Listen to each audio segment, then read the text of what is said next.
Okay, we are good to go. In the room currently, we have Carrie Malkovich, Jeff Silvestrini, Marcia White, and Mary Winch, and staff.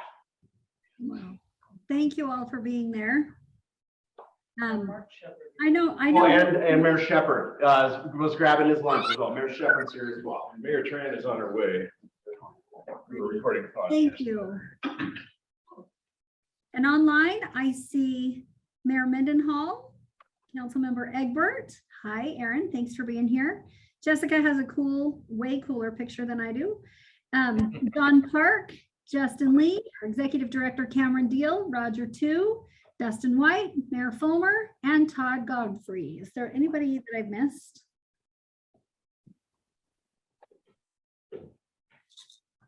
Okay. Still about too short of a quorum, I think.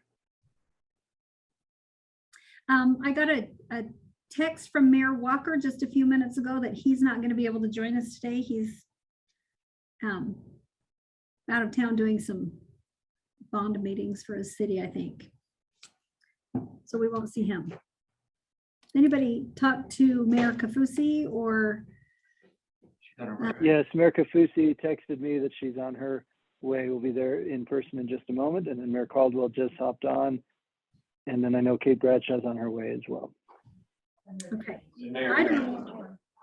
I don't see Mayor Caldwell on my, oh, hey, hi, there you are. He just showed up. Hi, Mike. Thanks for being there.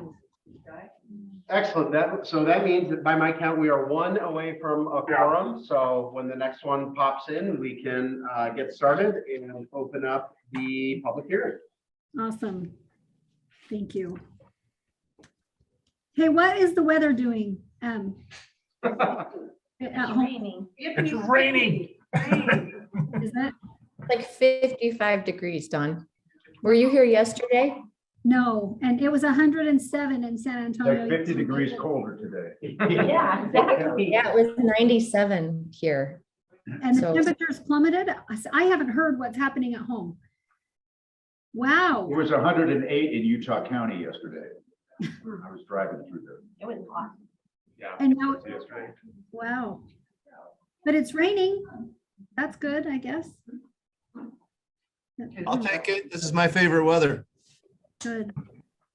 Good. Well, Cold enough to have one more ski day up on the top.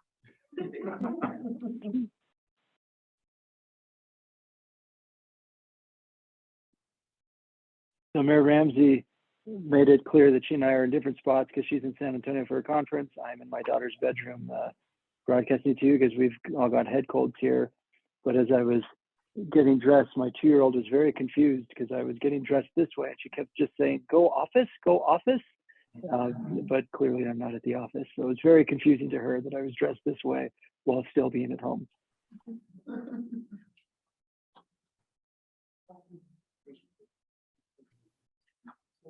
Nick, how many people do we have in the room? We have 5. So we do have a quorum. Okay, it's 11. Yep. I just texted you back thinking it was 12. Nope, it's 11. So we're good. Okay. All right. Excellent. Thank you. Thank you so much. And really, thank you all for being here. And welcome to anyone who might be joining us. This is the Utah League of Cities and Towns Board of Directors meeting. Today is Monday, June 13th, 2022, coming to you from the office in Salt Lake City and several of us joining remotely from where we are. We welcome all of you. And the next item we have on our agenda, number 2, we have a public hearing for the fiscal year 2023 budget. We're going to see if there's a motion to open this public hearing, see if there's anyone here from the public that would like to weigh in on this. Can I get a motion? Mayor Ramsey, Jeff Silvestrini, I will move to open the public hearing to consider the fiscal year 2023 budget for the league. I'll second. Thank you, Mayor, and thank you. Was that Carrie? Uh-huh. All right, thank you both so much. Okay, all in favor of opening this public hearing to discuss our fiscal year 2023 budget, please say aye. Aye. Any opposed? Okay, our public hearing is now open. Is there anyone here? There isn't anyone there in person that I'm aware of. Is that right? We just heard the door open, but nope, there is not anyone from the public here or online. But welcome, Mayor Tran. Thank you. Welcome, Mayor Tran. Okay, if there is no one joining us to speak, can I get a motion to close the public hearing? So moved. Can I get a second? Second, Mayor Caldwell. Thank you. All in favor, please say aye. Aye. Thank you. Okay. We all have a copy of the proposed budget. And I'm going to turn it over and see if anyone has anything you'd like to discuss. Any questions? I mean, Nick, do you want to do a presentation on this, and then I'll open it to questions if you have anything you'd like to share?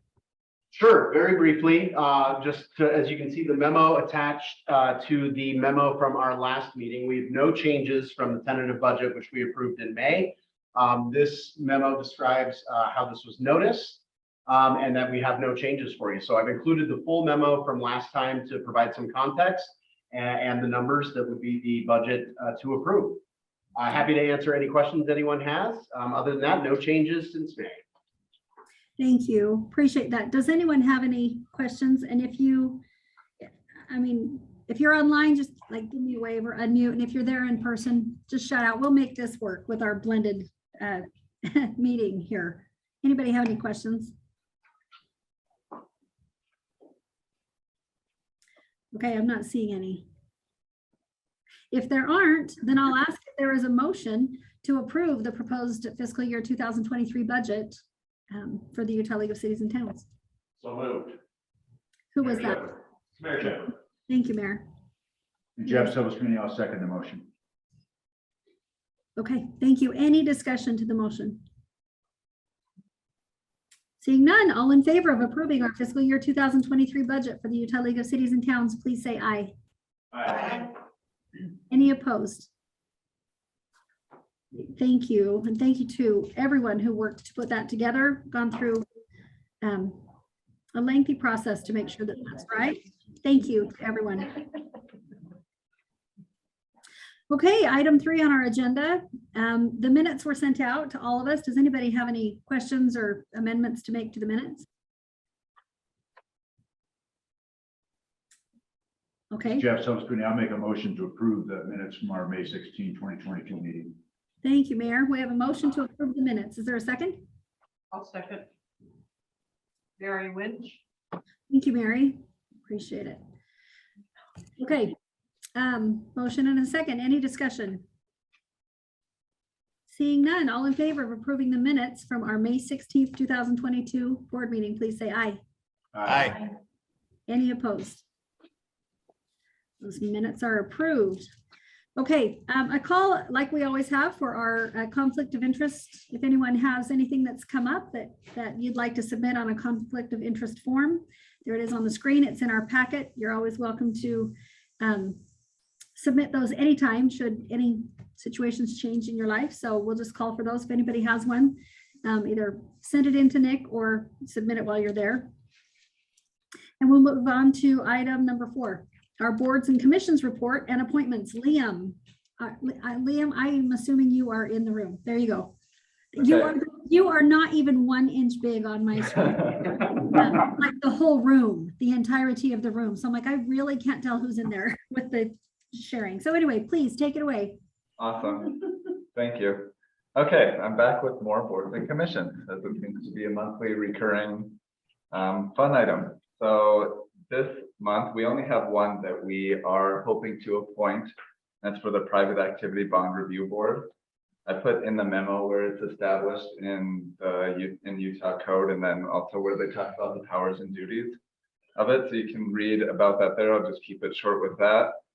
We have our recommendation to appoint of Heidi Vordeckers, who's the current finance director for North Salt Lake, previously chief deputy clerk and auditor in Davis County, and is the president-elect for the Government Finance Officers Association. Thank you for that.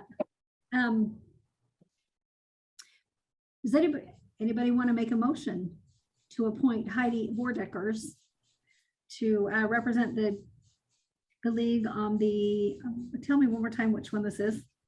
I'm the looking. Private Activity Bond Review Board. Okay, thanks. I didn't know what they stood for. Thank you. So, John, Jeff Silverstream, I will make a motion to appoint Heidi Vordeckers to the Public Activities Board, Okay, Private Activities Board, sorry. I'll second that, Mayor Shepherd. thank you. Okay, is there any discussion to this nomination? Any thoughts? Heidi's really good at what she does. She's a great person to put in there. Perfect person. Awesome, great. Okay, all in favor of appointing Heidi Vordeckers to represent us on the Private Activities Board, please say aye. Aye. Any opposed? Right, congratulations to Heidi and thank you for her willingness to represent the league. Okay, we have our Q3 financial report and check register. I'm going to turn it over to Nick. Excellent. Thank you, Mayor. So you will see in your packet a memo that went out earlier, a little bit earlier in the week to the Audit and Finance Committee. That is our Q3 plus financial report. So this covers everything through May with only a month left in the fiscal year. As you can see, the numbers for membership dues didn't go up a whole ton, but we did collect a couple of them that were hanging out last time we reported. So everyone that we budgeted for, so all but one city and town have now paid their dues for this current fiscal year. So we are looking great there. Is the one planning on it or are they out? For this fiscal year, Cam, I would say they are out, correct? Yeah, that's correct. The city in question is West Valley City, and we've met with their representatives several times, and I'm trying to meet with them again this month. I told you a few months ago that I was cautiously optimistic that they would come back, and we're still trying to get there. So, but every other municipality has paid their dues. We were short a couple of small towns, but kudos to our staff for tracking those towns down, and we got everything squared away there. So for next budget year, part of the budget that you just adopted, we are still contemplating 99% participation, but we'll still be working to try to bring West Valley City back into the fold. Yes, thank you, Cam. Also in revenue, registration fees and exhibitor space, we are looking about 94% there. Sorry to awkwardly. Oh, no worries. So we are looking good, expecting for that to go up in this last month as we've sent out some past due notices for those who have registered and attended conferences, but we have not yet received payment. So we should see that go up just a little bit in our final report, which we will give to you either in August or September as the meetings come up. Expenditure wise, we are looking good and on pace in personnel and our operating and program expenses. As you can see, and I note in the memo, there are a number of line items that are above budget in this operating program expenses area, a lot more that are below. So we, as an enterprise fund, we do not need to get every line item changed each time, so we don't have to bring a budget amendment to you. So we've just made sure that we will be either on or below budget in that in general. Grants and special projects, we have sped down on the ARPA funds, which helps fund Liam's position. That will continue on into next year. And that is really it for the budget report update. We also have included in here the check register from the month through May. So I believe it is, yes, March through May. This has all the checks that we've cut throughout there. This was sent to the Finance and Audit Committee as well. These are signed by both Mayor Hales, our treasurer, and Cameron. And we just have a breakdown of it all here. So if you have any questions on those specifics, I can run and grab our hard copies out of Angela's office and let you know. Other than that, that is all for our finance update. And the conclusion would be to ask the board to approve both the Q3 plus financial report and the check register. Thank you, Nick. And Nick, before Mayor Ramsey asks for a motion, let me just add a couple of quick pieces here. We now have paid for all of our events, as Nick indicated, and we mentioned this as we were working on the budget the last couple of months. We are projecting some significant increases in event programming next year, just like all of you are as well, due to everything from inflation to supply chain issues. Both the South Palace and the Dixie Center have notified us that they are planning to increase costs next year. And so per the budgetary management goal that you set and the budget that you just approved, we are going to tackle those with a combination of slight increases for conference registration, as well as looking to our sponsors and partners. Because our sponsors and partners are on a calendar year, they pay in January for the full year, even though that money essentially goes into 2 fiscal years, and that's how we have to account for it to accommodate the fact that most of our sponsors run on a calendar year fiscal year as opposed to a government fiscal year. So they are already locked in for annual, but that's something we'll be revisiting in next fiscal year, or better put, next calendar year, for the second half of our fiscal year and the following fiscal years, recognizing that those costs are increasing for Local Officials Day, annual convention, and mid-year. Now, this is a non-election year for cities, so we won't have our regular elected officials essentials trainings, but we are trying to do more regional meetings that we used to do before the pandemic, and then during the pandemic, everything shifted online, and now we're trying to do those with more regularity. We've had a couple of successful ones already, and so that's all contemplated as part of the budget, but with the caveat that based on what we've just learned in the last few weeks, we are anticipating all of those costs to increase next year, even beyond what we were anticipating just a couple of months ago. So no surprises there. You're all dealing with that in your municipalities as well, but just wanted to bring that to your attention. Thank you, Cam. Appreciate it. It's not awesome, but it's what it is. That's what we're all working with. So thank you. Okay, with that, can I get a motion to approve the Q3 plus financial report? Can we do this as one motion, or do they need to be separate? We've done them as one before. They can You be know, was one. Okay. A motion on the Q3 plus financial report and also the Q3 plus check register. I'll make that motion. Mayor Caldwell. Thank you, Mayor. Can I get a second? I'll second, it's Aaron. Thank you, Mayor. All right, any discussion? I have a question. Do you feel that since we're going to have to increase the cost of the conference, that we will have lower attendance, and will that impact some things?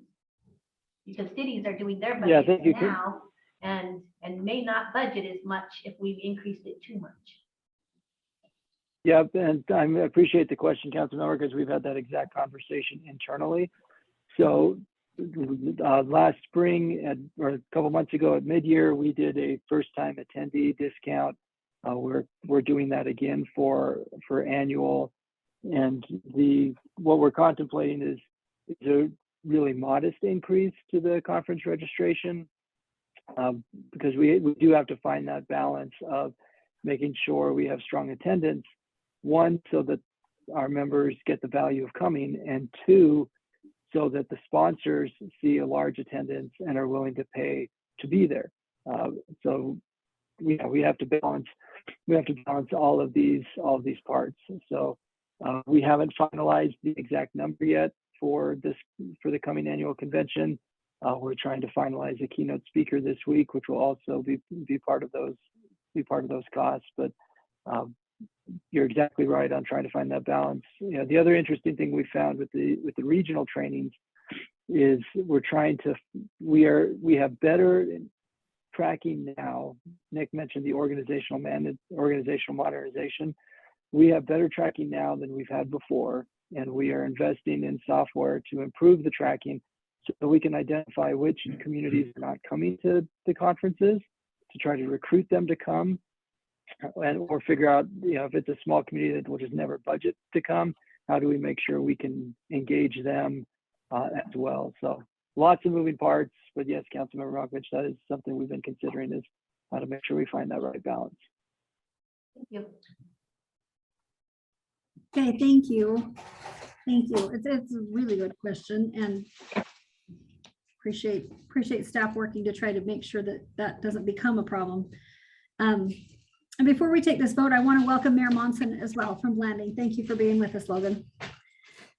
And Mayor Kafusi just joined us as well. And welcome Mayor Kafusi. And I can't see if that means Isaac walked in too. I can't tell who's there. But welcome to all of you, whoever's there. Thank you so much for being there. Hi, Michelle. Thanks for being there. Okay, with that, we have a motion and a second on the table to approve the Q3 plus financial report and check register. All in favor, please say aye. Aye. Aye. Is there any opposed? Okay, that is approved. Thank you. Okay, item 6 on our agenda, selection of audit firm for the fiscal year 2022 through 2026 audit term. I don't think Mayor Hills is there with us. If I'm wrong, tell me, but otherwise I'm going to turn it over to Nick Jarvis, our Chief Operating Officer. Great, thank you. No, Mayor Hills let me know that he was not going to be able to make it after the materials went out. We do have 2 members of the Audit and Finance Committee with us here, with Mayor Silvestrini and Councilmember Bradshaw. So I'll just real quickly go through what we have here, and if there's anything you'd like to add, feel free to jump in. As you can see in the memo, the Audit and Finance Committee met at the very end of May. So I'm just grabbing my materials here. And they had gone through, we sent out an RFP for our audit services. The Office of the State Auditor strongly recommends that an RFP go out every 5 years for these services. And following that direction, we did that. We had 6 firms respond to this RFP.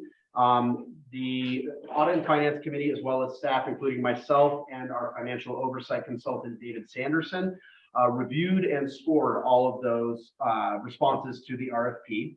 We met and discussed those scores and the various responses and voted on going with the lowest cost one that we had there, was from HBME LLC. You can see in the memo, there is a link to view their full response there. This should save us approximately around $7,000 each year compared to what we were spending. And their qualifications are excellent. So the committee did vote to bring to the full board to make a selection of a new auditor, this group HBME LLC. And Mayor Silvestrini and Councilmember Bradshaw, if you'd like to add anything else from our discussion, go ahead. I'll just add that we had a number of highly qualified firms. I don't think any of them were deficient with respect to their qualifications and their ability to staff the league's audit. The firm that we chose is one that a couple of us have had experience with with respect to our municipalities. So I'm one of those, and I feel confident that the firm we selected would do a good job. And they were the low bid, and they were the low bid. Actually, there was one other firm that came in close to them, but they were significantly cheaper, like $7,000 to $8,000 cheaper than some of the others that did. So I think the committee felt good about this. It was a unanimous decision. So there you go. Thank you for that. And welcome, Councilmember Bradshaw. Welcome. I apologize that I couldn't see that you were there. Did you have anything else you wanted to add? It was a thrilling opportunity to read through to perform audits. I enjoyed it and thought it was a very wonderful discussion and reflection. It was a marvelous committee, and I enjoyed working with every member. I appreciate the opportunity to spend time with committee members. That was the highlight. Awesome. And I would just like to thank our committee members for doing that work. That is the biggest role that our Audit and Finance Committee has. And we are planning to do it every 5 years. So thank you for reviewing and scoring and getting all that in, all the fun stuff. So thank you very much.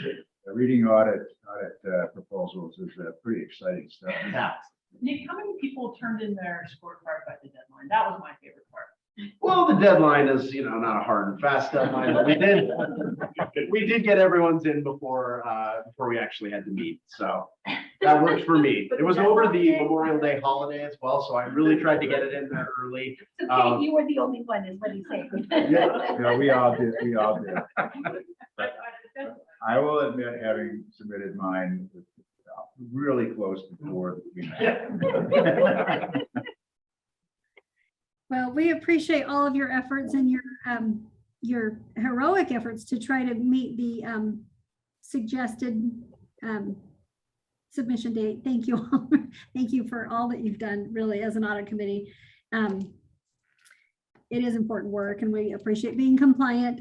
With that, I'm going to ask if there is a motion to select HBME LLC to perform audit services for the Utah League of Cities and Towns for fiscal year 2022 through fiscal year 2026.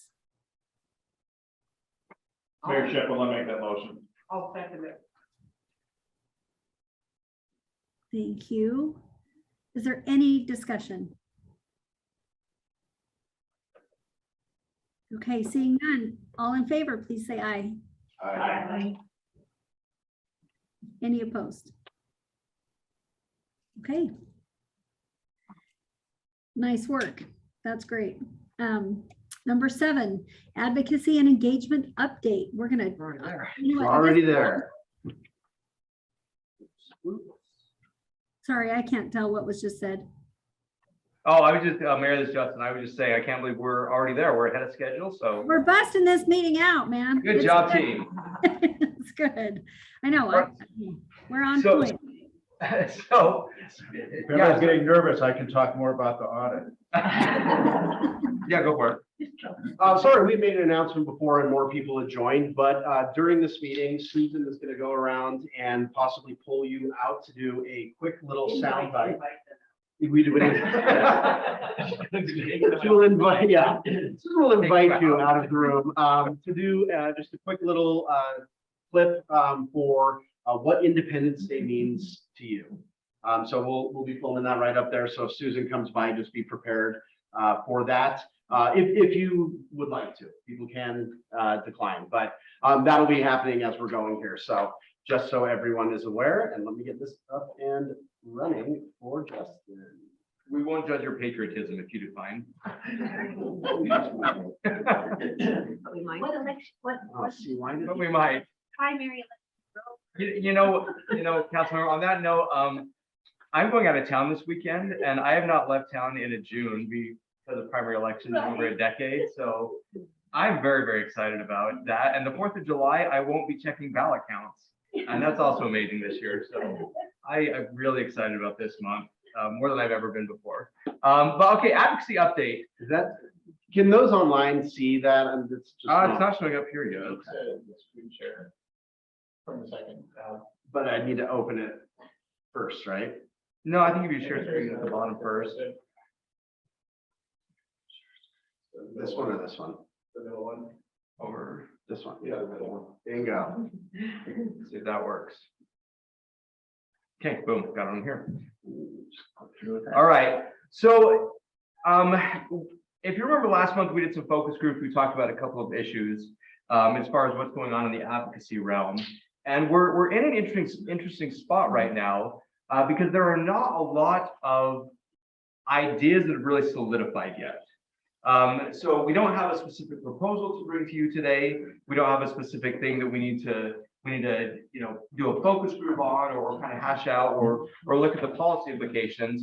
So what we want to do in the next few minutes is just look at kind of the universe that we need to deal with in the next couple of months until we meet again. So the things that we're looking at, the things that let's just put through if I go. So When you go from beginning. there should be 2 tabs for PowerPoint. 2. And then just go over to the board meeting. This is one I want. There we go. Okay, beautiful. So today's objective in the next few minutes, make sure everyone understands all the UEOC pieces and topics. We've talked about the UEOC a lot, and we will continue talking about the UEOC a lot, and hopefully that becomes more and more clear why. Ratify the legislative priorities we have to date, And then we'll talk about the survey research plan and ratify that. And somehow when that transferred over, those are all number ones. We don't have a 1, 2, and 3. So we have 3 number 1 priorities today. None of them are more important than the others. All right, so first let's talk about the Unified Economic Opportunity Commission. The reminder I give everybody on this one is if you remember HB 151, the retail incentives bill that we spent all kinds of time talking about last year, that was one of the bills that came out of the UEOC, the Unified Economic Opportunity Commission. They also had about 25 other pieces of legislation that came out of that commission and went through legislation with very little change, with very little even opposition. They've met again this year and they started some working groups. So we're going to talk about the timeline. We're going to talk about what those groups look like, how we're involved with those and what we can expect. So this slide, I know we're not in May, but I grabbed the slide from the UEOC. But what they did is they met in May, they finalized the working groups. They reached out to some of you and invited you to be on working groups. Mayor Ramsey, of course, sits on the full UEOC that meets a few times a year. In the next month, these working groups are meeting, and then in July, we expect these working groups to present policy ideas for consideration and discussion. And then they'll meet a few more times. But if you're not familiar with the UEOC, and I know we throw around acronyms all the time and expect everyone to remember them, but this is made up of legislators with the speaker and the president sitting on the commission. The governor chairs the commission, and then you have agency heads, representatives from the cities, from the counties, who are there talking. So when this group decides something and they all get on board with it, there's not a whole lot of opposition after the fact, because you have your Senate and House leadership and the guy who might veto stuff all sitting there saying, yeah, I'm good with this. So just want to emphasize kind of the power that this group potentially has. And when they met last month, Governor Cox got up and said, we've sort of figured out a way to hack the system, to use his own words. So this is a way for all these branches to get together and talk in advance and push things through. So we have the interim process and we have a second parallel interim process going with the UEOC that we really need to be paying just as much attention to. So just can't emphasize enough how much this commission is changing the game for how the interim works and what we need to watch on Capitol Hill. Just, I'm going to interrupt you for Yeah, just please. 1 minute for those that are in the room and everybody really wants to make a 4th of July Independence Day statement. Susan is actually nice, doesn't bite, and it's 30 seconds. Thank you. Okay. Perfect. Another plug for that. So here are the different working groups. So we have the working group on water infrastructure and environment. The representatives that we have from cities and towns there is St. George Mayor Michelle Randall. I don't think Mayor Randall's on. And then Lane Council Member Tyson Roberts. Working group on, and then I'm also watching that committee. I'll be involved with that even though I'm not officially on it. Working group on growth and transportation. Mayor Ramsey is on that one. Mayor Mike Mendenhall is on that one. And then Cameron Dill, our executive director, is also on that committee as a member of that working group. And he'll give an update on what that looks like in just a minute. On the working group on government efficiency and cooperation, we have Conwood Heights Council Member Sean Newell and South Ogden City Manager Matt Dixon involved with that. We have Molly, that's the one that you're watching, right? They met for their first working group last Friday. Do you want to give any updates about what they've discussed and talked about so far? Sure, it was a bit of a scattershot for the first meeting, mostly trying to kind of assess the universe.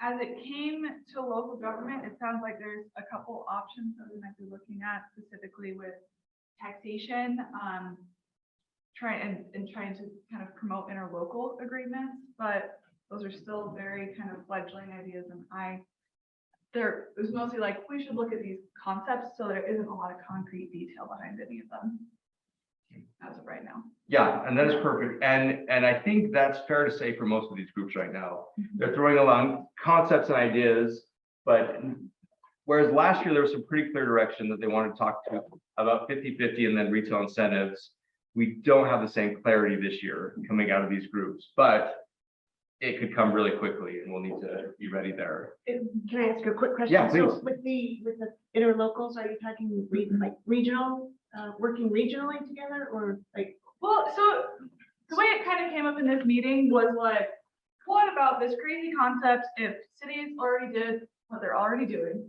which is with like, they want to contract together to provide police or fire or something like that. So they were kind of promoting that of like, what a great way that could be to conserve resources and provide really good cities or pardon me, really good services. However, that's an interlocal and they already exist. And so we're trying to figure out if they're envisioning something new that could exist for cities, or if it's just kind of like they found this wheel that's already been invented. So yeah, that really is illustrative of what's going on with some of these. They put these working groups together and they've been instructed to be aggressive and to find solutions, but they are in some cases searching to figure out what that looks like. The next one is the working group on innovation. Mayor Tran, I know you're on that group. I don't know if you've had any interactions with the group yet or have anything that you want to share. They did meet last week, but I was in South Korea, so I didn't miss that. Okay. I don't have anything. No, and that's all right. The update I got from that group was similar. They're throwing around some ideas, but nobody had anything that they coalesced around yet. I know that group is meeting again at the end of the month, and then Carson's watching that for staff for our office. Their goal is to bring back stuff in July, so they could move quickly or they could push back their timeline. We'll see which one it is. So I'm not going to read through all of these slides, but I'm putting them up there so you can see some of the ideas that they have proposed to look at. So looking at, I know that's a tough slide to read. I'm trying to read off my computer and the font is pretty small. But water infrastructure and environment, looking at issues with zoning, looking at things that we looked at last year with non-functional turf, xeriscaping, things like that. Talking in periods of drought, encouraging farmers to lease water rights to help residential areas, and any other things that might impact water conservation. So that group will be meeting last week of June as well. We'll see what comes out of that one. But again, nothing really specific that we know we need to be watching for yet. As far as government efficiency, a whole bunch of things here that they might be looking at. This one may strike you as interesting considering all the retail incentive discussion we had last year. How do we create the right incentives for government to run more efficiently? I'm glad you all thought that was as funny as I did. But looking at different things that could increase efficiency there. Innovation priorities. So you'll notice that this one does not have a whole lot of bullet points on it, but facilitating innovation in universities, conducting surveys of resources currently available, evaluating funds to see it might better serve entrepreneurs. They can look at anything as long as it fits within this universe. So Mayor Tran, will be interesting to see what they do come up with on this one. And then the one where there has been the most action so far, and Cam, I'll kick this over to you, is to talk about growth in transportation and how that also ties into Commission on Housing Affordability and Land Use Task Force. Perfect. Thank you, Justin. And let me say, as we're walking through this, we want to make sure everyone's on the same page about how all these pieces fit together, but also please speak up if there are specific questions or concerns you have about any of the high-level concepts that you see on the screen, or any additional policies that you want to make sure are front and center as part of the discussion. So for example, Justin was referenced the water infrastructure and environment priorities a moment ago. With the Municipal Attorneys Conference a couple of weeks ago, we reached out to attorneys there, and we've reached out to other folks to make sure we've got our own internal set of water experts. Laura Briefer, for example, from Salt Lake City is part of that group, so that as these big picture concepts potentially turn into policy ideas, we've got the right group of people as experts to help us figure out what those look like. On the government efficiency, for example, actually keep it on the water one real fast. So on the water piece, one of the things they listed was changing the use it or lose it, which is the longstanding legal policy around water and has been water law since before statehood. So if you make any changes to that legal structure, you're going to have significant consequences, not just to municipalities, but to all sorts of water stakeholders. So what's also interesting about this one is that the current executive director of the Division of Natural Resources is leaving at the end of the month. So we last week had a meeting between the league officers and surrogates with Neil Abercrombie, who is the governor's lead legislative liaison. And we talked about water amongst other topics. And Neil acknowledged that the governor was thinking about what the next steps should be at DNR in light of the fact that their executive director is leaving, and how to potentially improve the coordination between state government and local governments and others on water, especially in light of the drought. So Justin, is it fair to say on water that everyone is concerned about it, but nobody's quite sure where to go on it? Yeah, I think that's fair characterization. I think there was so many pieces of water legislation passed last year as well that they're not sure how to refine that beyond what they've done. There's things that need to be done, but the question is it legislative? Is it appropriations? Because you're absolutely right. I mean, changing some of the foundational water law principles for the Western United States is a fairly significant lift. Yep. So now you can skip back to the growth piece. Within the growth and transportation subgroup, we had our first meeting 2 weeks ago. Mayor Ramsey, Mayor Mendenhall, Mike Mendenhall, and I were there. And that first meeting was just an overview of what I think all of us already know, that we don't have enough revenue streams in place now to keep up with Utah's growth. And that's at the local level, that's at the state level, that's at transit. And so I think, Mayor Ramsey chime in here too, I think there was general consensus that the status quo is unsustainable, but there was not at all consensus about where to go from here. In anything, Mayor Ramsey, that you want to add before I pivot a little bit off that? No, I think that's a good way to summarize. And also maybe to say that nothing's off the table at this point. It sounds like that, any and all options will be entertained at this point. A lot of people have some ideas.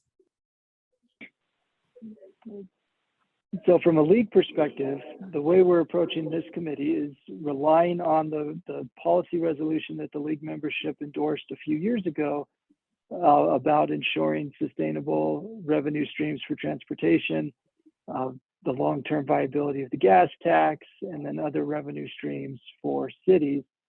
So we think there's going to be an opportunity within this group, for example, to highlight the reason why some cities have considered transportation utility fees. We think there'll be a chance here to talk about transportation sales taxes. For example, right now, no county in the UTA district has imposed the 5th authorization for transit. That's known as the 5th from a few years ago. But if a county does not impose it by next year under current statute, then that authorization expires. So what we don't want is a scenario where we get to next summer, no counties are willing to impose that 5th, which would be 0.20 sales tax for transit, and then it expires and we miss that opportunity for additional revenue for transportation. So both Andrew Gruber and I have been bringing that up to folks that within this growth group, we need to have the conversation about that 5th, whether that means extending the date, whether that means changing the structure of it, but we need to talk about that piece. And right now, that 5th does not include any dollars directly for cities, because that 5th just contemplates county imposition and all of the money going to transit. So stay tuned on that piece. I know the Davis County Conference of Mayors was planning to have this conversation at the May meeting, but then that got postponed. And then Mayor Tran and Mayor Shepherd, I was corresponding with Mayor Pullman from Fruit Heights, and he said it sounds like you're canceling this week's meeting as well. So the fifth discussion in Davis County won't occur until August.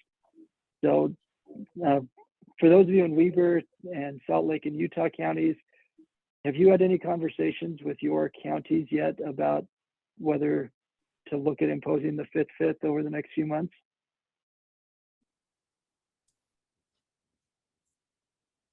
In Salt Lake County, we haven't discussed that as a council of governments recently. We can probably elevate that, talk about it. I think it's appropriate, especially if there are county council on board. Yeah, in Utah County, we can reach out. Mayor Kafusi and I can get on that. Weber County, we can do the same thing. That has not been a topic of conversation. Perfect. Yeah, it would be helpful to know if it's even on the radar for the county leadership. And we can, Andrew and I plan to bring it up within this group. And one of the topics that caught my eye when I saw this before it went public was evaluate and consider changes to land use authority around transit. This was very concerning in light of what just passed in House Bill 462. And I assure you that every city that has transit right now is evaluating their land use plans around transit because state law requires it. And in the case of Salt Lake City, fun fact, House Bill 462 applies to almost a third of the landmass of Salt Lake City because of the transit stations. So just remember that, all the rest of you who have some transit stops, that in House Bill 462 is a tough lift for everybody, but it's a very tough lift for Salt Lake City. But I saw this line and I thought, wait a minute, why are we evaluating considering changes when House Bill 462 is now 12 days old? Well, as we have had some behind the scenes conversations, we've come to realize that the legislature is not fully aware of what House Bill 462 required. And so we are going to be working on putting together some fact sheets to explain to legislators what 462 did, particularly in the context of land use around transit, so that we can get in front of that conversation and actually let some of these bills that we've passed in recent years play out before we immediately start looking to change them. That was a key theme in our conversation with Neil Abercrombie last week with the governor's office. Mayors Caldwell and Silvestrini and Shepherd, anything any of you want to add about that conversation with Neil in this space? So I'll just add that those of us that were present, we did urge the governor's office to kind of put the brakes on new initiatives with respect to housing until we figure out what we've actually done and start getting some data in, because I'm hopeful that 462 actually will be productive of generating data about what kind of progress cities are making with respect to not only the quantity of housing, but also the affordability of housing, and what things are working and what things might not be working. But until we get some more data on that, we're really just throwing stuff at the wall in terms of legislation and not knowing, what is going to be effective. So hopefully and I think we need to try to press that message to the legislature as well. I mean, they did a lot last year, and as Cam noted, there were some conversations that were had where it was apparent that legislators didn't have any idea what was in that bill. And so a fact sheet or whatever to be able to use to explain that, I think would be very useful.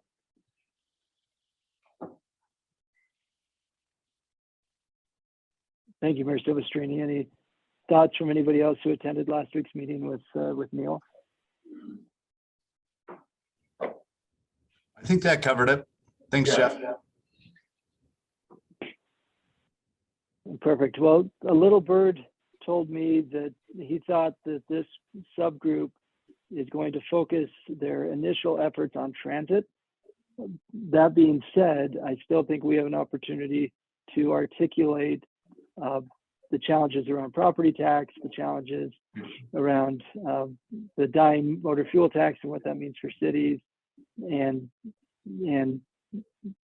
try to elevate the discussion about additional revenue streams for cities when it comes to planning for growth. So that's something that we plan to proactively bring to this group as part of that discussion. The other piece, just you go to the next slide now, the other piece that this group will be looking over is what we've discussed as a board on several occasions this spring, and that's the statewide conversation about growth. We're still in that phase one, but your feedback as a board has been incredibly helpful. Molly did a great job of taking all of your feedback over a couple of meetings, combining it with feedback from the caucuses. At one point, Molly, how did you describe your office with all the white sheets everywhere? Oh, it looks like a conspiracy theorist. I think. Yeah. That close. I have some great That's ideas exactly about the so. Mars landing or moon landing though. Yeah, so yeah, her office looked like the office of a conspiracy theorist, but she did a great job of summarizing what we heard from the league membership. And then she presented that to the governor's office. And we've been meeting with them monthly. I have another meeting later today as they put this campaign together. So they'll be reporting back to the UEOC, and we'll have them come back and report to the league membership as this proceeds. So any questions about growth and transportation before I pivot to the Commission on Housing Affordability?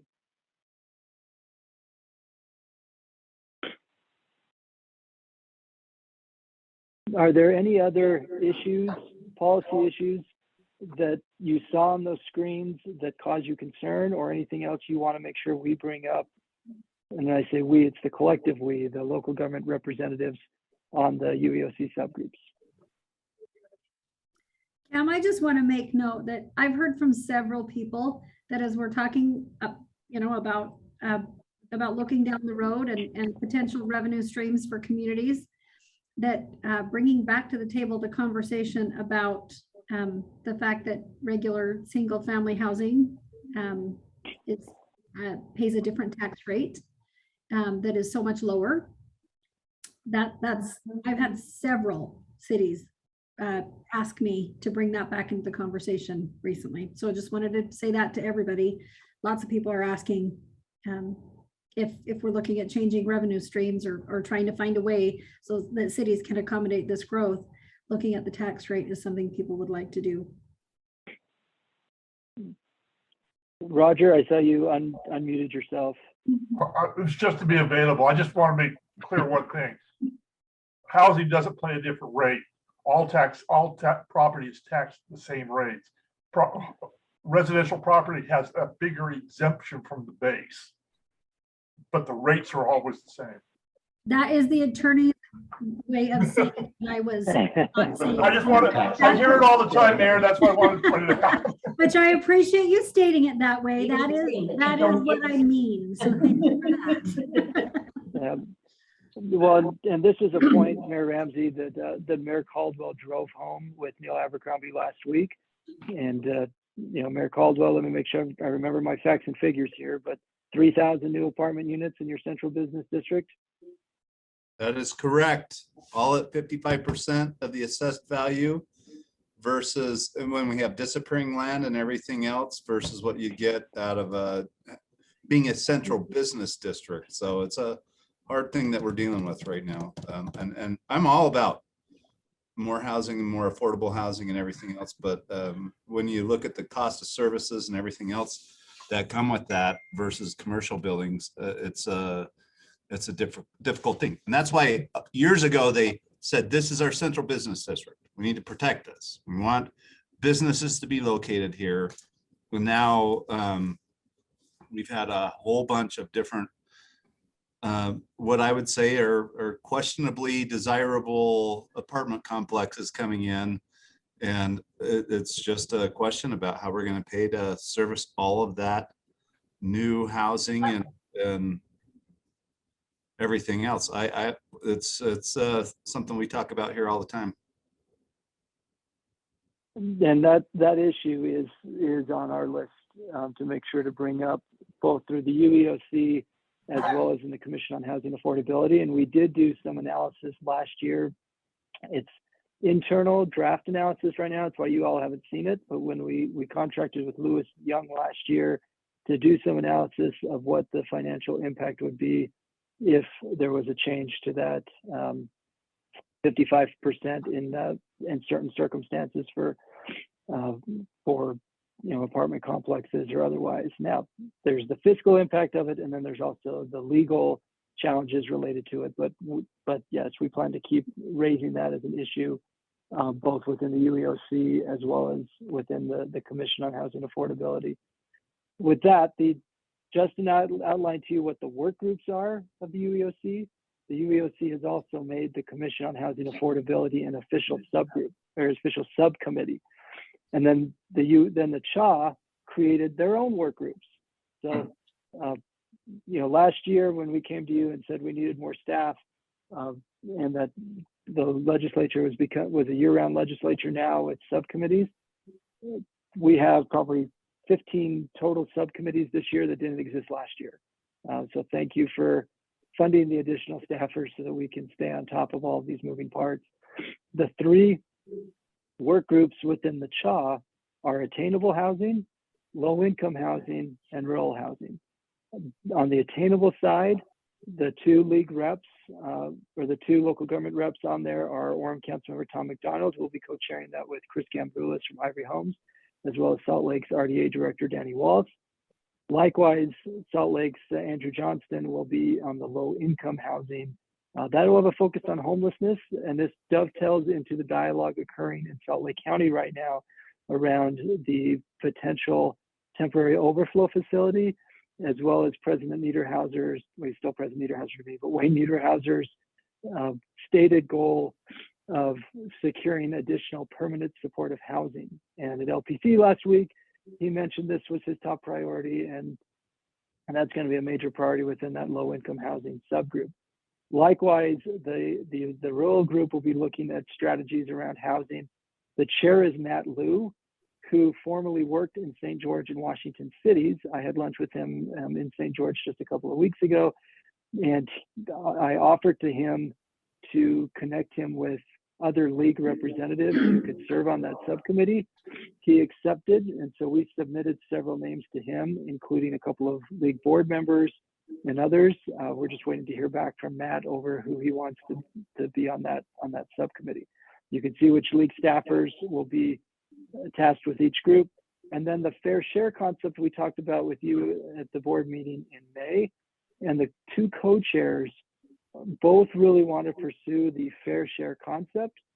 Representative Waldrop has acknowledged that we don't have enough data now to even guess what fair share would look like. Senator Fillmore is new to the CHA. I went to lunch with him last week. He wants to be aggressive, but also acknowledged, and this was good news, he acknowledged that there was a lot around housing that was outside of city's control. So he recognized that, but he also wanted to be aggressive. So Representative Waldrop has decided to keep the fair share concept out of the work groups and keep it with the 2 of them, recognizing that there's a lot of data to still be collected. House Bill 462 requires a lot of that data collection, but it's not going to be complete in time for the 2023 session. That is unfortunately going to be a major Achilles heel to all of this. So we're going to be trying to fill in the blanks, and we'll talk about that here in a moment. So I've also mentioned that the Land Use Task Force is working as an unofficial work group with the attainable housing. Before I pivot to the Land Use Task Force, any questions or clarifications or points anybody wants to make about where the CHA is and where the CHA is going? I just had one question. We worked quite a lot last year with Representative Waldrop, and now that he is no longer going to be in the legislature, do we know who's replacing him so we can start building relationships on this particular assignment?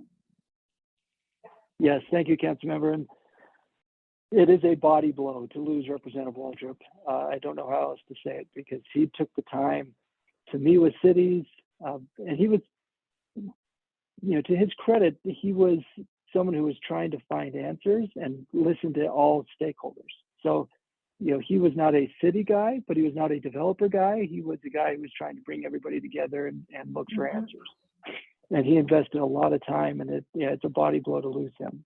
He will still be engaged with the child the rest of the year. So I met with him last week up at Snow Basin and talked about what he still hopes to accomplish. He's told me who he thinks the House will replace him with. That is not yet public, but so I hesitate. I hesitate to say it until it's been confirmed.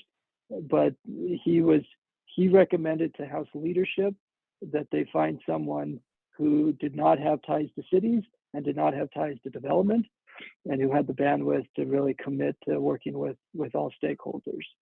So I am cautiously optimistic that the person he recommended will be able to do that. I just hesitate to say his name until it's been confirmed. All right, thanks. Cam, did you mean his or her name? No, it's just a his, he's saying. Yeah, I mean, I know who it is. I'm just saying, I know who it is. I just, you don't want to announce his or her name before they've been heard. It's not like that. yeah, exactly. Yeah. What complicates, Yeah. but what also complicates it is that the Senate is also changing people. So Senator Fillmore is brand new to the housing space. He represents South Jordan. So when I met with him last week, South Jordan City Attorney Ryan Luce came with me, and he's replacing Jake Andrick, who's been involved in the housing space for years, and also, to his credit, took the time to try to understand all perspectives and agree with him or disagree with him.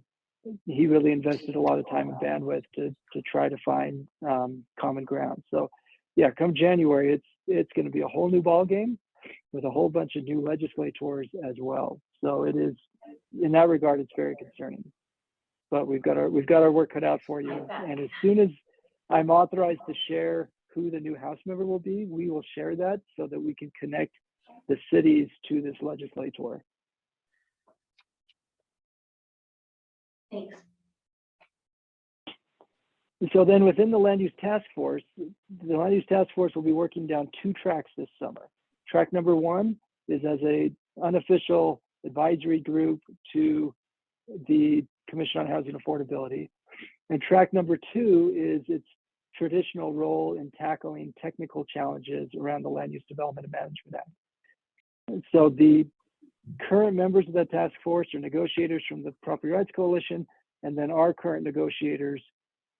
And you can see that current cross section. We have lost a couple of key negotiators in recent years. For example, Mark Stratford from Ogden City was a really valuable voice within the Land Use Task Force, and we've not yet figured out who to replace him with going forward. Jody Burnett was a very valuable voice in the Land Use Task Force. He retired from his law firm, and when I asked him if he'd be interested in contracting with us to still stay involved, his response was a very polite but firm, no thanks, I'm retired. And deservedly so. It was a little more colorful than that, but you get the point. So we've contracted with Todd Godfrey, as you know, and with Sean Guzman, in addition to the attorneys and planners who work with us in that space. So Justin, you go to the next slide. Here are the key principles within the Land Use Task Force. I don't know where this 111 thing came from, but nevertheless, 111, that as we approach any of the issues within the Land Use Task Force, what are we trying to solve? Does the proposed solution respect the role of local government according to our larger principles as a league? And then for those that are tied to the Commission on Housing Affordability, does the proposed solution actually improve affordability for the home buyer?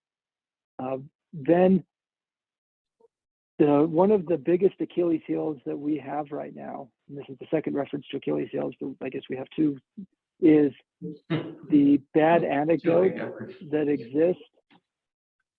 You've heard us talk about this before, but the home builders and developers email us several times a week with frustrations from City X or City Y. And we've tried to aggregate them. Carson, to his credit, has put together a list of all of these complaints. And then we met with the board of the City Management Association. to talk to them about how we can try to address these. Now, these are unverified. So sometimes we follow up and we learn that there's more to the story than meets the eye and that the city's really not in the wrong. But we've also discovered, including several board cities, as we talk to attorneys, that actually, yeah, the city is in the wrong and needs to make some improvements, because unfortunately those bad anecdotes often drive bad policy. So we're not going to show you that list right now because we're coordinating with the City Managers Association or with the attorneys from cities that are in the different form of government and don't have someone within UTMA to make sure that the powers that be on the staff side in your cities are aware if your cities are on these lists, so we can try to get to the bottom of them. But I just wanted to make sure you were all aware of how often we're getting these frustrations, and they are making their way up to legislative leadership. A recent conversation we had with the Senate President was that he felt like cities were planning for sufficient housing, but felt that cities weren't following the law sufficiently on processes, and it was our processes that were driving up the cost of housing, and we needed to address those. And that's in part what led to a couple of bad bills last year that we were able to kill procedurally, is this frustration from the development community. So I wanted to put that out there so that you were aware and that you could provide support for your staff as we try to work through these anecdotes. Before I jump to the Land Use Task Force topics that we're going to be looking at, are there any questions about the principles or about the bad apples, bad anecdotes? I don't have a question. It just, Cameron City causes so many problems for the league. Mhm. Cameron City is nothing but a problem. We're always trying to battle bad legislation because of Cameron City. So, no, anyway. It's up their dues. And I just have to say, every time you say that, I'm like, Cameron lives in my city. I know. I know Cameron City. Okay, for what it's worth, there's no S. It's not Cameron's possessive city. It's Cameron City. All right, Mayor Cameron. Yeah. I think we need a new sheriff in Cameron City. Awesome. Yeah, sigh of relief from Mayor Mendenhall there. Okay, so here are the topics that when we met last week with the Land Use Task Force, we agreed on. And what we want to make sure you're aware of is, first, these are the topics. And second, if any of these topics impact your city or cities in your area, let us know, because we have put together subgroups on each of these topics. So this is your chance to say, hey, we really care about that, so please make sure to incorporate so-and-so. So first, development standards. This is an issue the Property Rights Coalition has wanted to tackle for several years. The question here is there space for potential uniformity of certain development standards across jurisdictions? What that looks like is still to be determined. But we agreed to have that conversation last fall, but just didn't have time to have the conversation before the last legislative session. Our local government point person on this work group will be Sean Guzman from St. George, and then Chris Gambroulis is the point person for the Property Rights Coalition. Todd, I'll put you on the spot that if there's anything you want to add to any of these, just feel free to unmute and speak up. On the second issue, moratorium guardrails, this is one where land use and water come together. The Property Rights Coalition is concerned that cities are using moratoriums based on water supply and availability to stop development, but are not necessarily following the process that state law has set out. And then they're concerned about cities layering the moratoriums and not trying to address the underlying issues that are causing the moratoriums. So our city attorneys in the room last week felt like that there was some ambiguity in the law that we could address here. Again, no predetermined outcome on what that looks like, but that's what we'll be looking at over the next few weeks. The third on the point person here on our team will be Todd Godfrey. On the development agreements, the development process timeline, this is specific on the development agreements piece. when are development agreements appropriate? There's a concern in the Property Rights Coalition that cities are using development agreements to hijack or do an end run around state law. Ryan Luce from South Jordan will be our point person on this subgroup. The fourth issue, annexation incorporation. This arose the last week of the legislative session because of a boundary commission dispute in Davis County. And we actually had a remarkable experience on day 44 of the legislative session, where the Property Rights Coalition representatives and I were pulled into the House leadership's offices and asked if we could fix it in the next 24 hours before the legislature adjourned. And the PRC guys looked at me and I looked at them. I hear some chuckling from the room. It wasn't chuckling that afternoon for us. It was full on panic, because we both agreed there was no way we wanted to touch anything complicated in the land use arena in the final 20, or I guess it was the final 32 hours of the session. So collectively, the PRC and us went to leadership and said, we're not touching this in the last 32 hours, but we do need to figure out, because there are some major problems within the annexation law and the incorporation law. And there are several cities, particularly fast growing cities, that are right up on these challenges. So Ryan Luce, again, will actually be the point person on that one. And then we'll have other members, other city folks who are involved in those four subgroups. That fifth subgroup is the House Bill 462 database and next steps. And so Meg, Carson, and me will be managing that piece. Before I pivot to the parallel priorities, are there any questions or thoughts on those top five?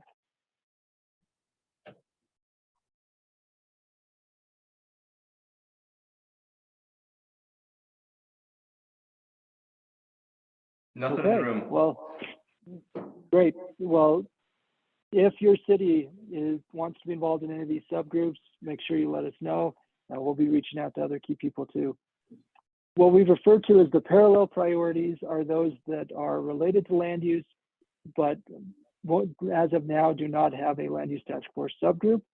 That includes the Commission on Housing Affordability, state domestic duty requirements for water supply. So this is one, Mayor Mendenhall, I mentioned Laura Briefer earlier. We're going to make sure she's very involved in that conversation, as well as some other public utilities leaders. The state auditor issue on development fees. Justin has been in touch with the auditor's office, so we're just waiting for his reply. We have two Salt Lake-led efforts, one on airport adjacent land use. We'll be working with other cities that have airports to make sure we're consistent with FAA, but it also impacts the land use authority around the airport, which if you are a city that has an airport that borders another city or is located in another city, this is a major issue for you. Billboards is another one we talked about a few months ago in the board meeting, and we're still waiting for the outdoor advertising industry to come back with their concepts for consideration. Local government has provided our concepts to them, so we're just waiting for their response. And then short-term rentals. Representative Cal Musselman has agreed to open a bill file. I met with him a few weeks ago, and we have our own internal work group that's meeting later this week to put together their recommendations for potential changes to short-term rental legislation. So that will dovetail into the discussions around housing. And any day now, you're going to see research from the Gardner Policy Institute that will demonstrate the baseline number of short-term rentals that are available online right now, and it's a staggering number. And you think about if just a fraction of those were available for full-time renters, it would make a noticeable difference in our housing shortage. So, same statement as above.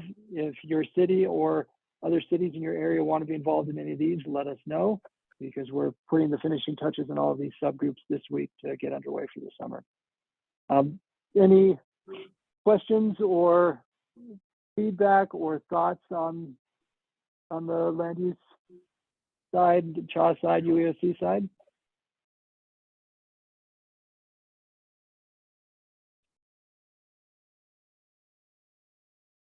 Okay.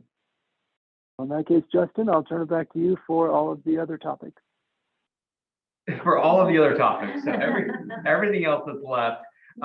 So part of that goal there, like we said, was really to show you the universe, show you all the different groups and subcommittees and subcommittees of subcommittees that we're working with, and then bring up just a few more topics here that I've got on the board. And we're not going to dive into any of these very deeply. And I know that sounds weird when I'm about to say cemeteries, but these are a few more topics we know we have to, I know that was horrible. But a few more topics that we need to look at this year. And then we have working groups. If you were there at LPC last week, you know, we asked for working groups. So we're looking at some issues with cemeteries. We know that there are issues with cemeteries getting full, and also with plots just sitting there for years and years that nobody's using, which is probably a good thing, but still cause some problems. We're looking at governmental immunity. Rachel is looking at that one, along with some grandma issues. You recall we had some really good wins last year on grandma, and there was a few other items that we still wanted to look at and didn't want to jeopardize our Garrity wins by asking for too much. And so we're gonna look at those now. The municipal reporters have asked us to look at noticing requirements. They did a great job listing about 70 different times they have to put out public notices and how they all have slightly different requirements. And then if you've been a part of the municipal vacancy issues, when it comes to replacing a mayor or council member, you know that that's not the prettiest process, and it's something that we want to look at in the law. And then on the public safety, some issues that are a little bit perennial there: fireworks, homelessness. We tasked Molly with fixing homelessness, and she's almost got it done, but needs a little bit of help left. Looking at justice courts, I'm sure the presentation last week at LPC, looking at what justice courts look like going forward. Roger's working on that along with Rachel and some other people who volunteered to look at that. And then also retention and recruitment. We know that's a big issue right now. And so looking at what can be done in that space, and looking at a resolution that we could bring to you in the near future around that. So the question on this slide is, are there any big topics that are out there that in everything we've talked about in the last 30 or 40 minutes that you feel like we're missing? Is there something that we're overlooking that we should be having a work group look at? We know there's other legislation that will come out. We haven't talked about it a lot, but yes, there are the regular legislative committees that are meeting during interim. And so we're obviously monitoring those. But really, is there any big holes that you've noticed that we should be looking at that we're not? And again, there's Justin, let me add there that everything you've seen over the last half an hour is based on the responses to the survey that we sent out, feedback from caucuses, and outreach from membership over the last couple of months. So, we tried to prioritize based on lots of moving pieces, but we have tried to reflect what we've been hearing from the members over the last couple of months with our summer plan here. But we want to make sure we're not missing anything big from the board before you ratify this plan of attack.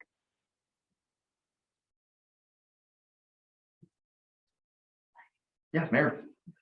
I know in Provo, we've been talking a lot about how to wrap our arms around police pay, and how when one city ups it, then we have to up it, and then another city ups, and then we all have to up. And so I know that's been a hot topic. If you're looking for hot topics in our city, it's how do we wrap our arms around police enforcement pay? Mm-hmm. So the Love, Listen, and Lead Task Force that is on here is going to be talking, I think, about retention and recruitment, which is fundamentally the reason that people are increasing pay is to try to either recruit or retain. It's either a recruitment thing where you're short officers, so you're raising pay to get them, or you're trying to retain them by matching the competition. And I don't know what we'll come up with about recommendations, but that certainly will be something that everybody is concerned about that. And from Mayor Ramsey and I, and when we went down to the 6-county metropolitan planning group, I mean, every community is concerned about this. They're concerned about it at the highway patrol, they're concerned about it in every local police department and every sheriff's office. Well, in our meeting this last week with Neil, the jail or the prison is short 400 and some odd people. Yeah. So their intention is to increase wages, probably close to what Salt Lake City is paying. Which I know not everybody wants to be a corrections officer, but it's not as glamorous as being a police officer. But it's still money. It's money. And they, correct me if I'm wrong, they allowed them to hire 18-year-olds in legislation this last year. 19. But that is one thing that we're looking at, and we're meeting with Utah Foundation and some of our level assembly task force this week of figuring out what exactly that is. But to your point, one thing we're realizing is that there's a lot of education in the high schools, but there isn't, if you can't become a police officer until you're 21, and you can't go to post, there is that 3-year gap, which is kind of like, what do you do? And that's enough time for someone to get into a different career field. And so maybe it is saying, can you go do 3 years in corrections and then go to post or anything like that? So part of that is definitely looking at the pipeline to get folks in there as well. And the law enforcement legislative committee is looking at that too, has been communicating with the education committee, communities about how do you integrate some of this training to help the law enforcement support programs. I actually wasn't aware of that. Can I ask, is that the same for firefighters? I think they were only talking about law enforcement specifically, not fire. Yeah, but we can look into that, Mayor Caldwell. I was just curious. I haven't heard that, but I kind of put public safety under the same umbrella. And so Yeah. curious where that was with firefighters. I don't know. That's a good point, though. I hadn't heard that. Any other issues that we're missing? And of course, as stuff comes out, never hesitate to reach out to us, let us know that something's come up. You know, we all know nothing's ever really done, but nothing's done this year until, that Friday, the last day of the session at midnight. So don't ever hesitate when things come up to let us know. With that, Molly, I'll have you talk really quickly about the survey that we've already put out and are working on. And then we'll talk about upcoming things. Yeah, absolutely. So as we mentioned to the board, I believe it was last month, we're looking at kind of running 4 research projects in-house. One looking at the housing process, one looking at kind of trying to get some data as we start to explore fair share concepts. Another is redoing our cluster analysis. And then the final is kind of creating a state of the cities and trying to build out a database with some of those key data points so we can have a good feeling on, what is our vacancy rate with public safety, and how does that compare with planning departments, or how does that compare citywide, right? Trying to kind of see what's going on so we can get a pulse of what's going on in our cities and try to be a little preemptive with our policy. So with that, we put together kind of all the data points we needed and tried to figure out how we would get them. And a lot of it is information that we do need to get from the cities directly. And so we partnered with UCMA. We've created 1.5, but we will have 4 surveys looking at how we can kind of gather some of these data points. So the first one that went out is on land use in the development process, and that has gone out through the UCMA board. Second, we're going to be looking at property tax, so we can try to get ahead of that narrative a little bit to figure out who's going through truth and taxation and why. Right? So is it public safety salaries? Is it roads and infrastructure? Trying to get a feel for that. Then again, that third is going to be really focused on personnel. How many positions do you have in your city? How staffed are you? What have you been doing with your salary increases? Everything like that. And then the 4th survey is going to be looking at some infrastructure to go into that database.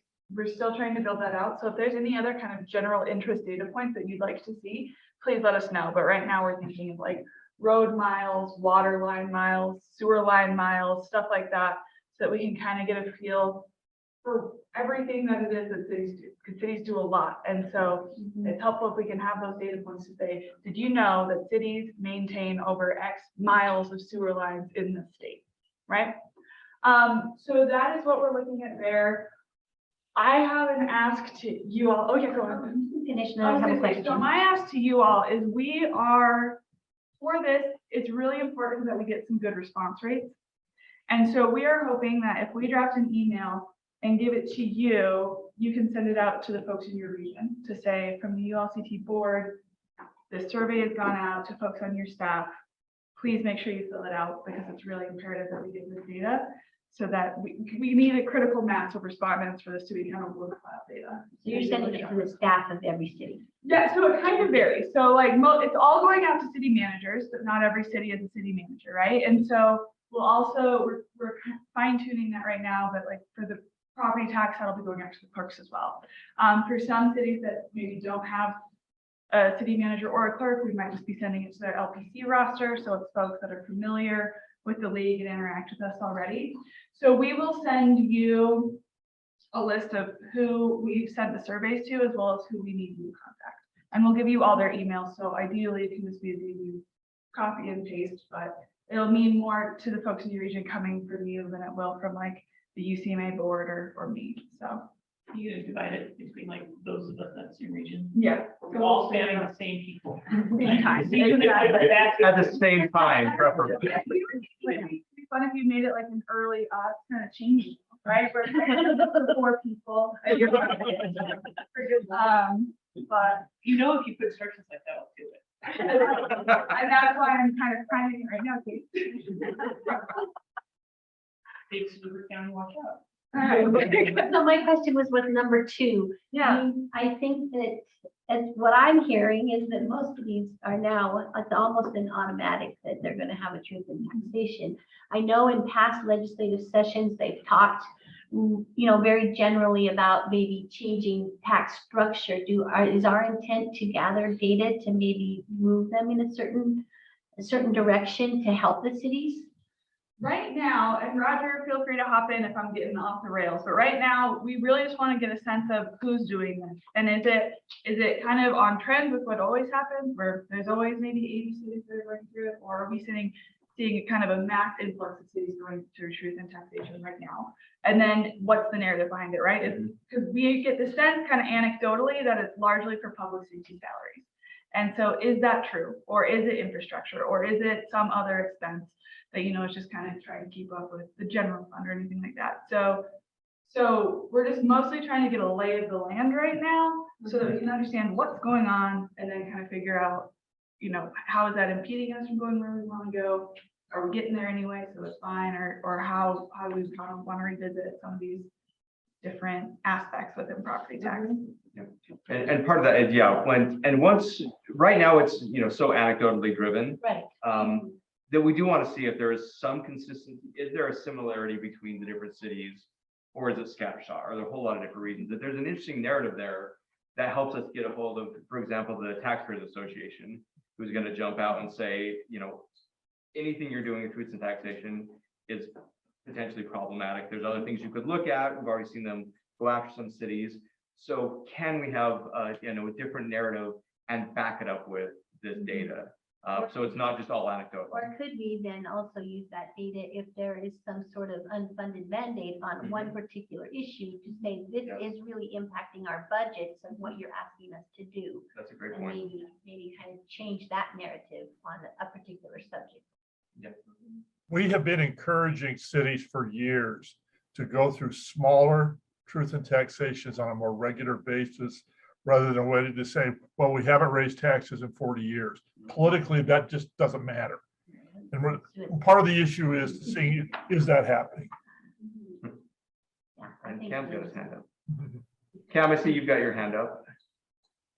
Yep, I do. My question for the board is this: would it be helpful to you, for those of you who are considering truth and taxation this year, for the league as an entity, to try to speak out and inform the general public about why cities collectively are looking at truth and taxation? Because I've heard that anecdotally from mayors. I get calls regularly asking how many cities are going through truth and taxation.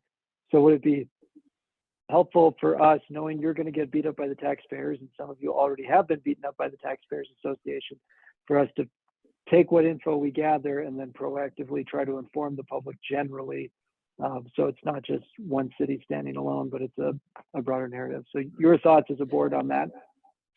So I can say that, we're going through that process. We're doing some engagement with our community about the dilemma that we have, and we're looking at a couple of different things to address that. And one of the things that we using that as what are other jurisdictions doing, what's happening. I think that my sense is that this is a watershed year, given compensation issues, and it's public safety, but it's also retention of our own employees, that we're raising cost of living expenses. So, I mean, I think that might be a useful thing for all of us, because we're all going to be out there doing this, I sense. And I think that's where one thing is employee retention. That's, I see in our residents, that's where they attack the most. We are okay to increase for some police, but don't you give them any extra, right? Because they're just public servants. And we're trying to change that narrative. I think it would be great, Cam, to do something overall. I'm kind of what Roger said earlier. Yes, we all have, everything has the same tax rate, but you don't take in the same. And what Mayor Caldwell also said was, you know, how do you explain to people that you used to have this much, but now because of changes in housing or whatever, you're not going to be getting as much money. And so that narrative is really hard to explain to residents when the rate may be the same, but the revenue is not. And expenses have gone up, whether it's inflation or, you know, just market trends, whatever. Those changes are inevitable. And as a city, there is no such thing as status quo. We always are increasing something.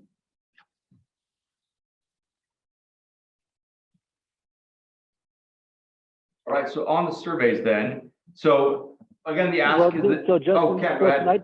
I see that Councilmember Egbert wrote yes in the chat box. I would actually welcome a motion to give us that direction on the property tax, because then what we don't want to do is interfere with what you're trying to do at cities, but if we could try to figure out a way to help on the global narrative, we will.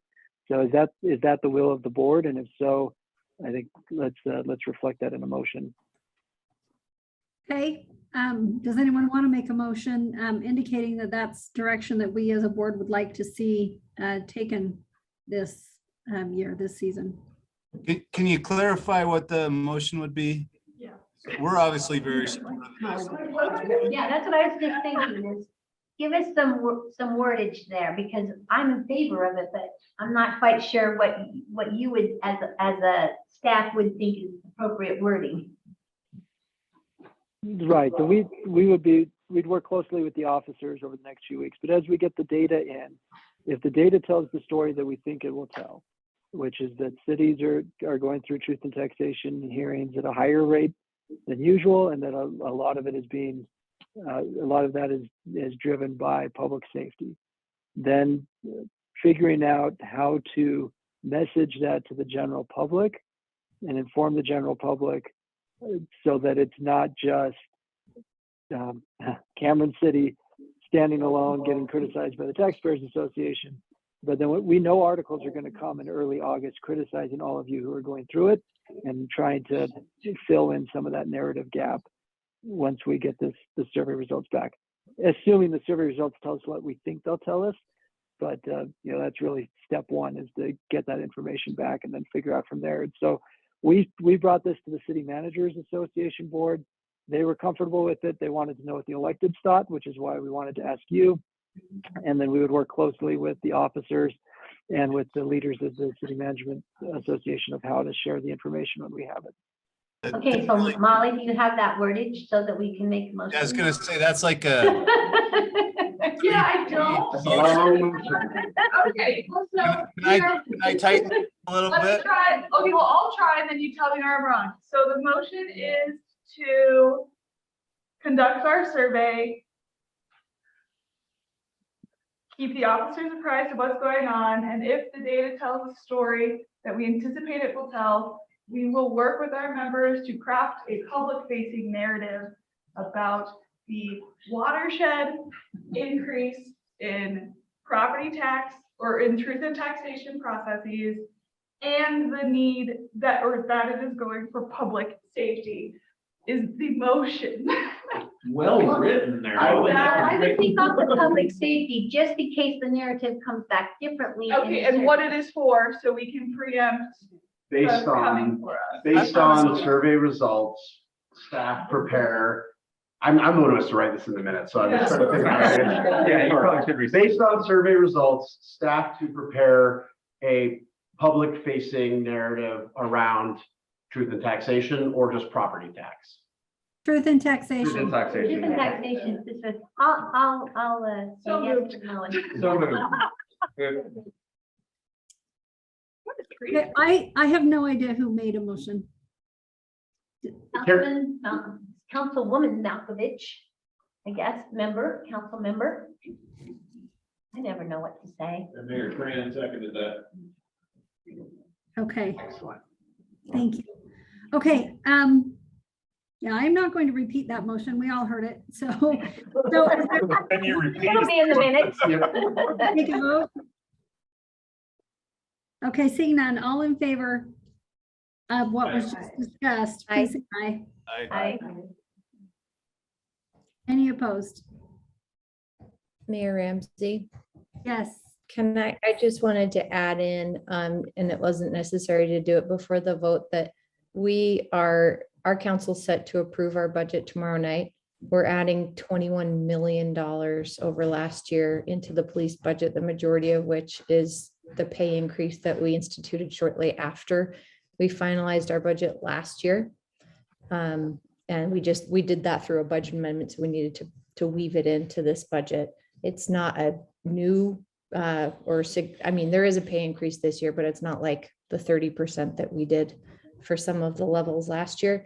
And we met with the Utah Taxpayers Association because I'm asking for a property tax increase. It's 4.9%. And they were, I mean, don't repeat this, but they understood, they were okay. They haven't shown up to our public hearings. They haven't activated on Salt Lake City.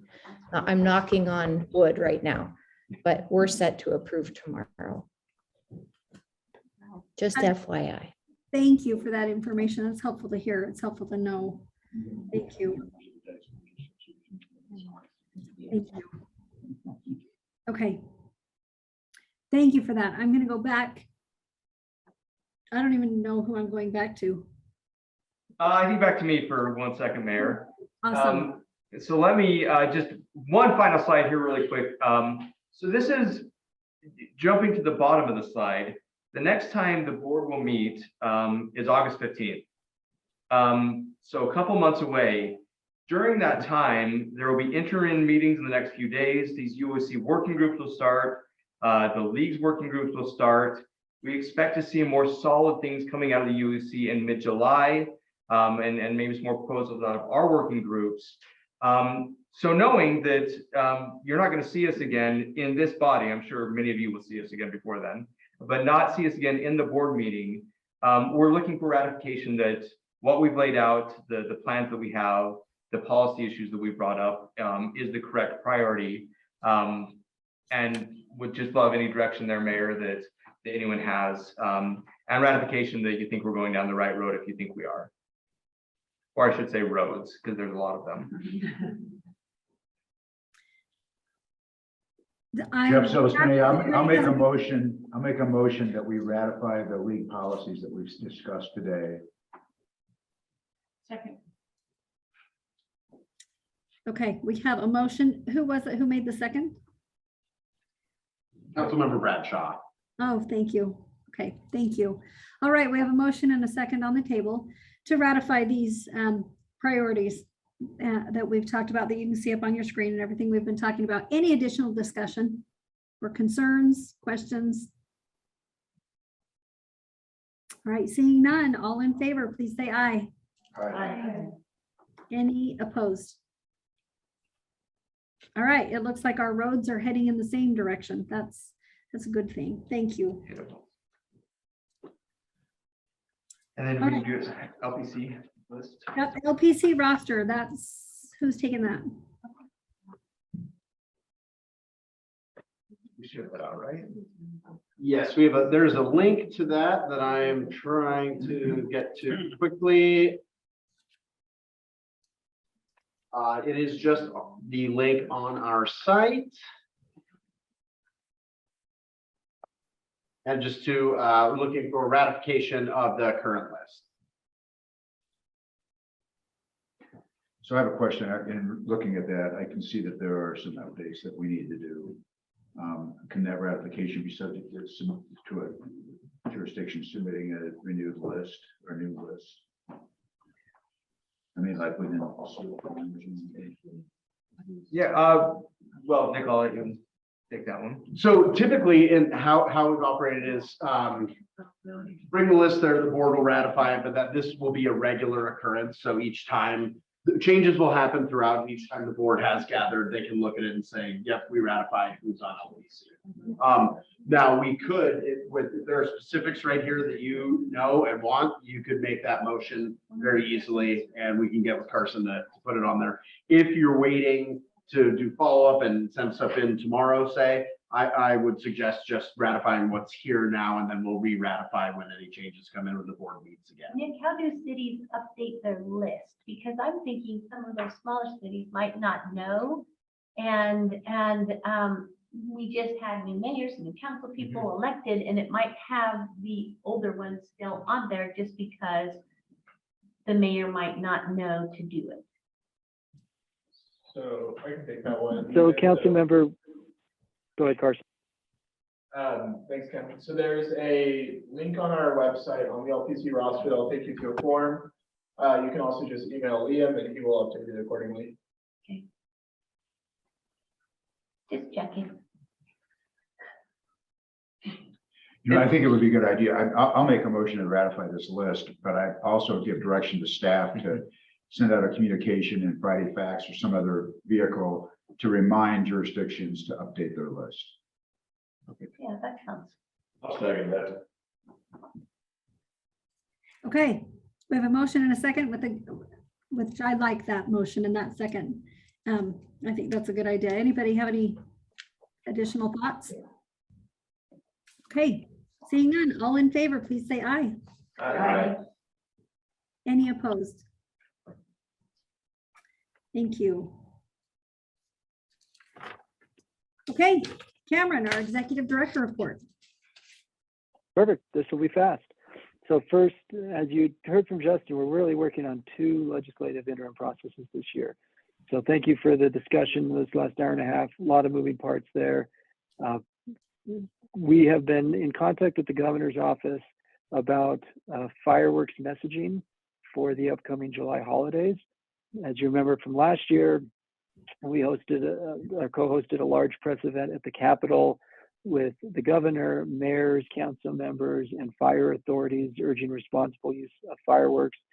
We are in communication with them about potentially doing another messaging effort similar to last year. We were hoping to have all those details hammered out by today to announce it to the board, but we do not have the final details done.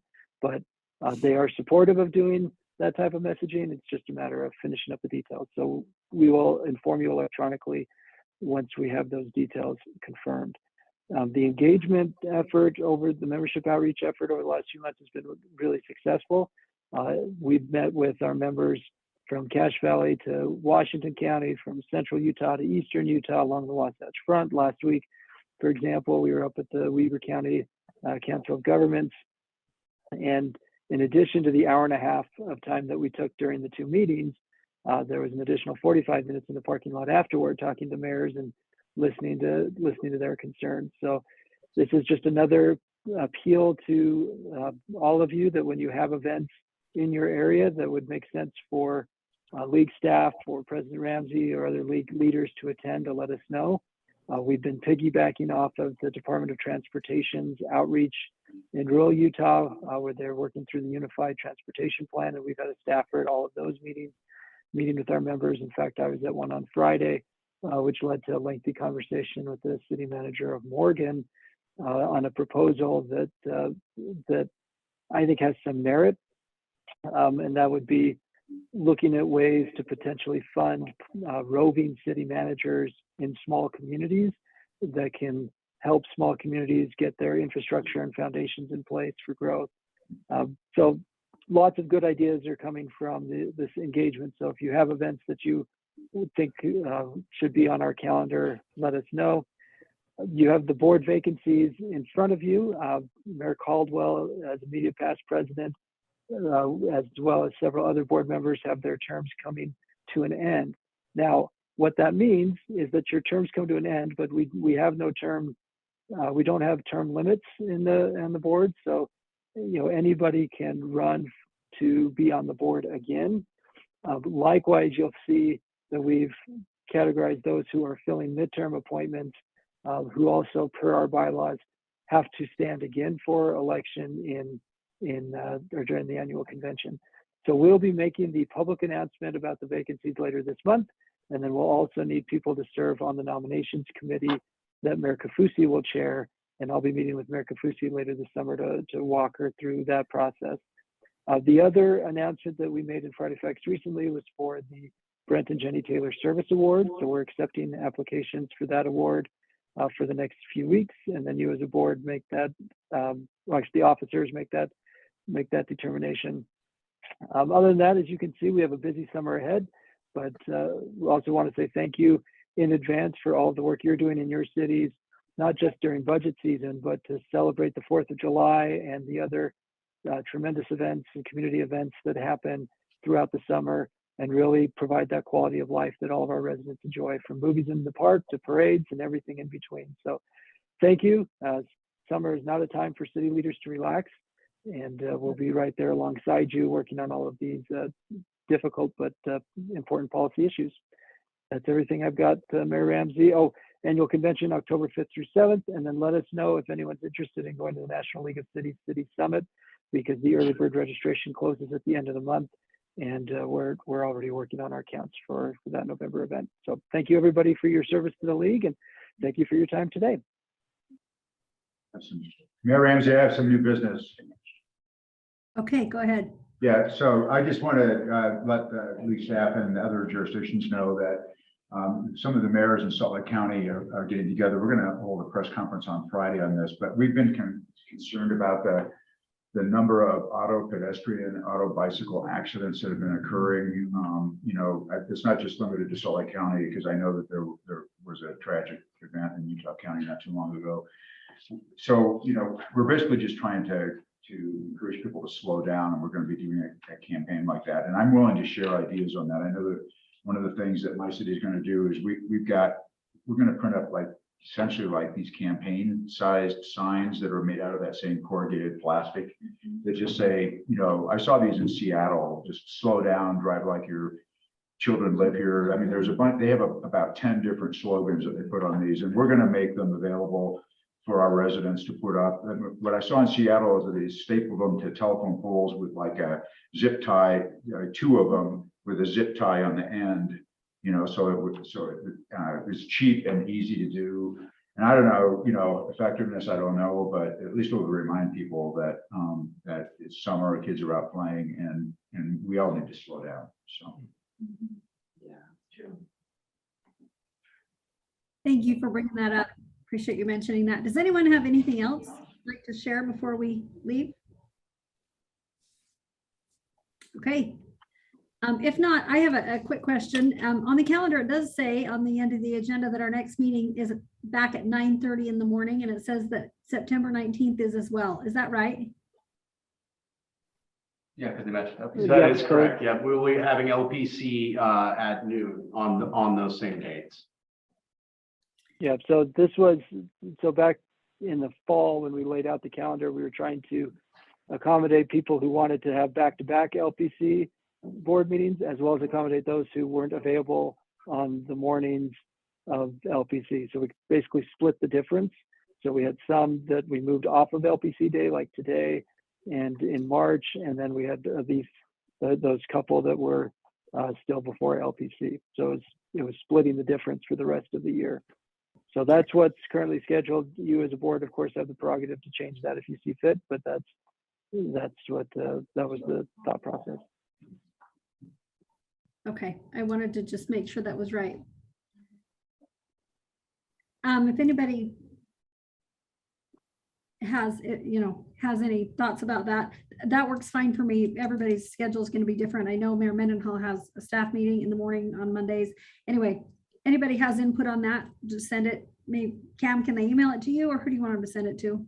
I mean, otherwise we're just going to plan on what's scheduled unless we have enough people say that doesn't work. But right now that's what's scheduled. So we're going to stick with that unless It's unlikely to change, but just wanted to make sure that was right.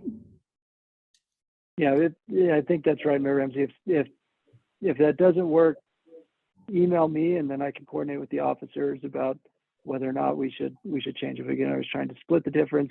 We did a survey of the board in last fall, and it was 50-50 of who wanted back-to-back with LPC and who wanted it on different days.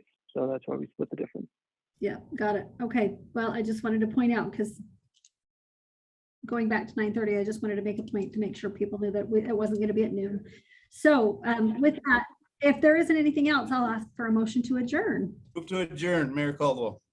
What are we going to do when your term ends? Been waiting for that the whole time. I know, that's your job. Okay. We have a motion. Did I hear a second? I think so. Okay, all in favor, please say aye. Aye. Aye. Thanks, everybody. Thank you. Thank you, everyone. Starting in October.